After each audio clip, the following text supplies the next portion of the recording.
Tempo runs. In my opinion, tempo runs need to be more geared towards easy runs. Now, some people look at it and say, I'm going to do a race pace tempo. That to me is an oxymoron, okay?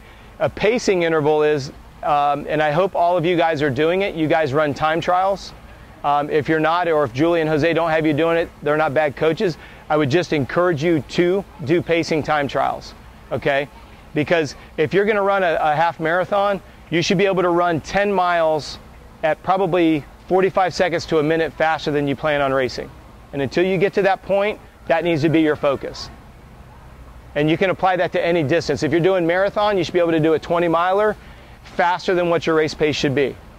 If you're going to do a half marathon, 10 miles faster than race pace. If you're going to run a 10K, 4 miles faster than race pace. 5K, 2 miles faster than race pace.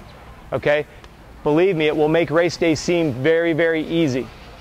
Because whether you were here, because I see some familiar faces, or you watched the video that we shot, okay, what you have to remember is if you try to race, let's say that you train here, this is your effort level, and then you try to race up here, your body has a shell shock because it doesn't know it's got to consume sugar, it's got to deliver oxygen, and it has to be strong enough in the muscles to be able to sustain that pace. If you don't test that, then come race day, it's a Russian roulette. Think about the confidence. If you know that on a half marathon you can run 10 miles at a minute faster per mile, are you really worried about that last 5K? Shouldn't be. Does that make sense? Okay, but we all get apprehensive. We're like, well, I don't know. I don't want to do a run time trial. I'm afraid. Well, then welcome to race day. If you think you're afraid doing it on your own, wait till race day when you've got 1,600 or 25,000 other people. Okay, it's really, really frightening and intimidating. Remember what we've talked about. If the series that we shot on the psychology of running, what are you afraid of? Some of you are afraid of success. Some of you are afraid of failure. If you've had a bad race experience, the failure just continues to be that little bird on your shoulder. If you're successful, then you're afraid that you've got to sustain that because you go to work or your family's like, well, they always think you're going to do better. That's another whole issue all in itself. I want you guys to enjoy your runs, okay? Tempo runs need to be run with a heart rate monitor. If you don't have one, you need to get one. Okay. The question was, which one do I recommend? I personally am biased to the Garmin's because the Garmin's have a great GPS system and they're rechargeable. I love that. I do own some Polars. They have their pros and cons as well, but my biggest pet peeve is the rechargeability of the Garmin. Each year, the Garmin and the Polar try to outdo each other. There was a time when the Polar couldn't be touched. Then Garmin came out with the GPS in the watch, and now Polar's had to catch up with that. So they kind of are, you know, like right now, Garmin has that 910 XT. I mean, it's got every bell and whistle in the world under it. And if you do any triathlons or whatever, it has the swim option. It'll actually give you your pace in the water. So it's a very sophisticated unit. It's also, you know, $800. They're quite steep, but like the 310s and those are now, you know, you can get it for a couple $100 when they were $600 just a couple years ago.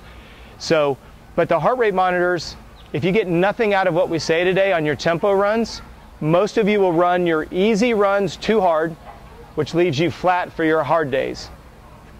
So if you get nothing else out of this morning, that's your biggest issue.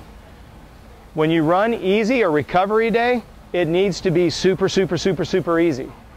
So then when you come out and you want to do a negative split, which we're going to talk about, hill repeats, track workouts, you're fresh, you're ready to go.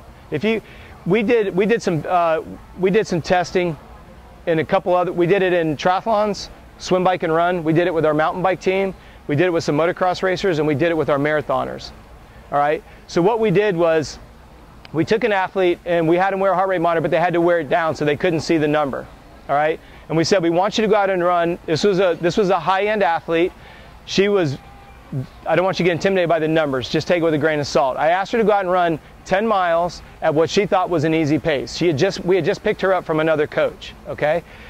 She was convinced that she knew what her pacings were. She had never trained with a heart rate monitor. He wanted to go off a perceived exertion.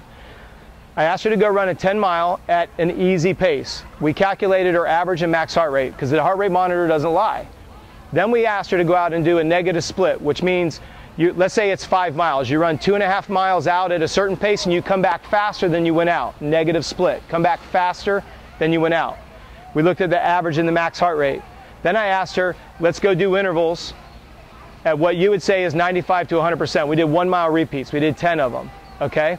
The moral of the story was her average and her max heart rate wasn't any different on her 10-mile run that was supposed to be easy than it was on her intervals, which were supposed to be hard.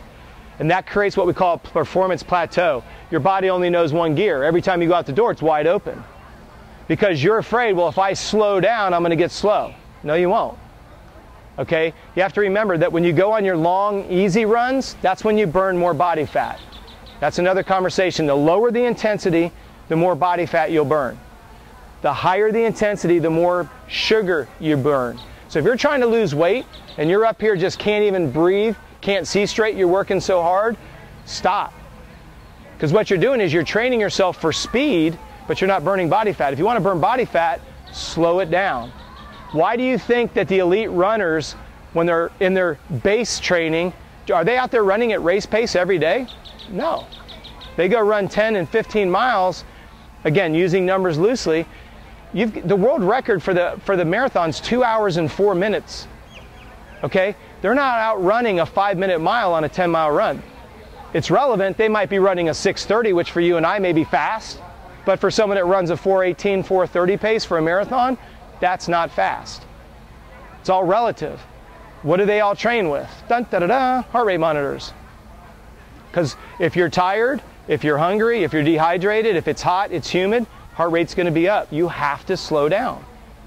You know, the thing that we run into when you don't train with a heart rate monitor is your ego gets a hold of you. Because you start looking at splits. Well, I should be running this pace. Okay, I think some of you said it was raining this morning. Okay, so it couldn't be any more humid.